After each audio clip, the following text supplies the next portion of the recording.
Hello everyone, I just wanted to show you what I'm working on this afternoon, and apologize for how long it's been since I've uploaded a video, but I've been out of the country, I've been out of town on business, so lots of stuff going on. But anyway, what you're looking at right now is one of those Radical Flats buildings that I think I've told you about before. I showed you the cardstock versions of those.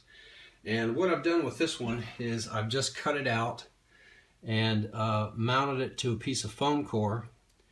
And then for this particular one, I took a strip of balsa wood, which is I think about 1/8 of an inch thick and probably a 1/2 inch wide. And I fashioned a small roof out of it just to give that building a little bit of depth over here.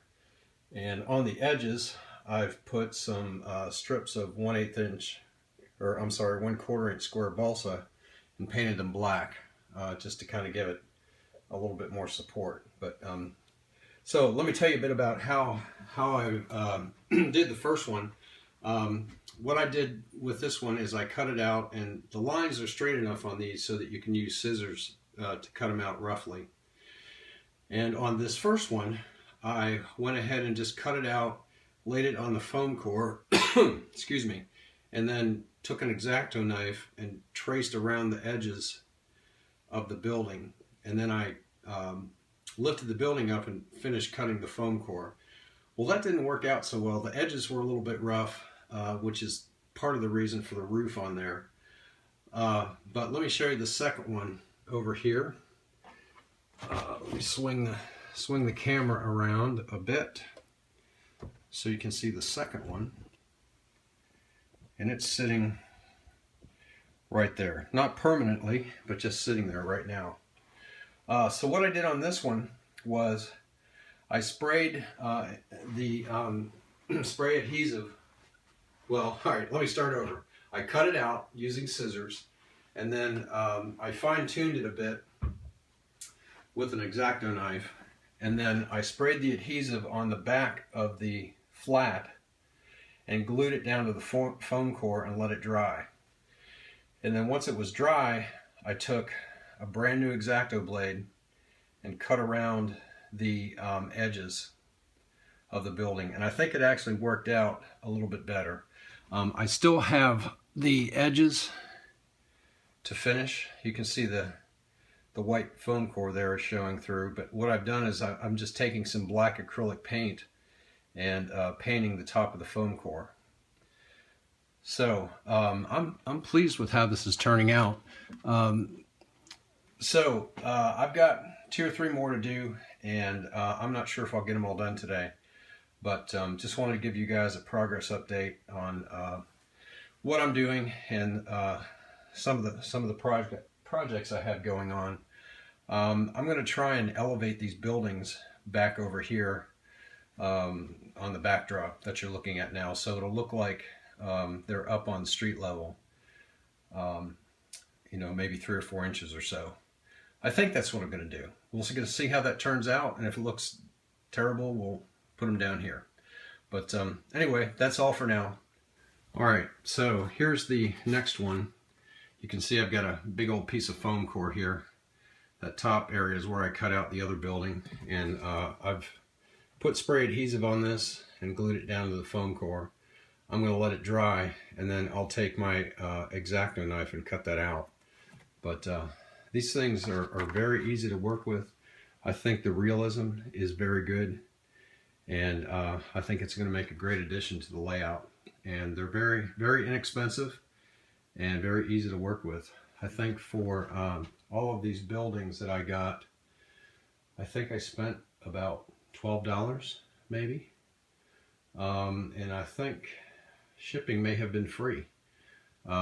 So somewhere between $12 and $15, picked up about, I don't know, 6 buildings, flats. So I may add some dimension to some of these to make them, you know, kind of stick out a bit from the backdrop, but I haven't decided yet. Anyway, that's it. So Take here care. are the completed background buildings. I needed to create a stone wall there as a filler. You can see between the Ford plant and the end of this first building. And I just used some of that pre-painted balsa wood that I had with the textured finish, put a piece of the foam board behind it, and then adhered some of that cut stone material that I've used for the bridge piers, this stuff here. So made that filler strip, have a couple of dumpsters just sitting in there. I had to raise the buildings up to the level of the buildings over here. I just used half a strip of leftover cork road bed to bring those buildings up. Obviously I've got some more detailing to do in front of the buildings, lay in some ground cover, some more junk, some shrubs and weeds and that kind of thing. But you get the idea. Over here at the end, I chose to insert the background building that has that Kingmill Enterprises sign on it. I thought that would tie in well with my silos over here. It's some kind of a mill. And also had to create a little connecting wall there. As you can see, another cut stone piece. Just a piece of foam core with some of the cut stone material glued to it. But I like the way the buildings came out. Let me zoom back here so you can get kind of an idea of what they look like with the clouds. So pretty good scene. I decided not to elevate those. I don't have a whole lot of room between where the wall is and where the track is. It's probably less than, I don't know, 3.5, 4 inches there maybe. And I just didn't want to get involved with trying to elevate and put those buildings, you know, up higher. So I kind of like the look of those. None of those have loading doors on the back except for the two buildings down here, the Kingmill, which you know, looks like it's probably part of a grain storage warehouse, and then this other building here with some of the patched up windows. But everything else is just the back of a building, not really any loading doors. I got a couple of things while I was out of town here last. I got a set of dumpsters. Those are cast resin. So there's one there, there's a smaller one here. I have another one here. And you know, I'm just kind of trying these out for placement. I have another one here, which has some rusty stuff in it. Let's see, scanning around. I don't know that I've placed anything else. Oh, I did put this other building in here. This is the long sort of warehouse building. And I've got another dumpster placed there. What I decided to do with this building was just add a bit of a roof to it so it projects out from the backdrop just a bit.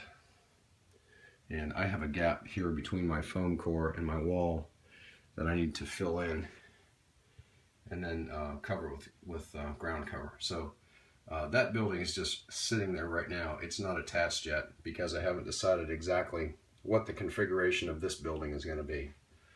These other buildings here are attached to the wall. I use the Super 77 spray adhesive. Works like a charm. The thing about it is you need to be sure of your placement before you put anything down, because once it's down, it is stuck. As I said, I adhered the building fronts to the foam core and then cut around them with a brand new X-Acto blade, and it worked really well. And then just painted the edges of the foam core, which is white, black with some black latex paint. So that's it for now. My next big project is I need to finish wiring the layout. I had it had it wired for, you know, obviously the two main lines, and the turnouts that I have in here are insulated frog turnouts. So unless you have them aligned appropriately, the track behind them is not powered. So I've got to go around, and everywhere I have a turnout, I need to make sure that the track that comes off the turnout is wired. So got a lot of wiring to do. I want to also wire in my power station, which I showed you in some previous videos. So that is an 8 amp power booster for the Prodigy Advance, which I have. And also I have a couple of expansion boxes or extension boxes, which are the plugs that mount in the fascia that allow you to move the throttle from one side to the other. So I've got to wire those as well. But other than that, not a whole lot has gone on. As I said, I've been out of town, and so haven't had much chance to work on a layout. But anyway, got the buildings up, and just wanted to show that to you. So thanks again for all the new subscribers, all the comments, and appreciate your watching. Take care.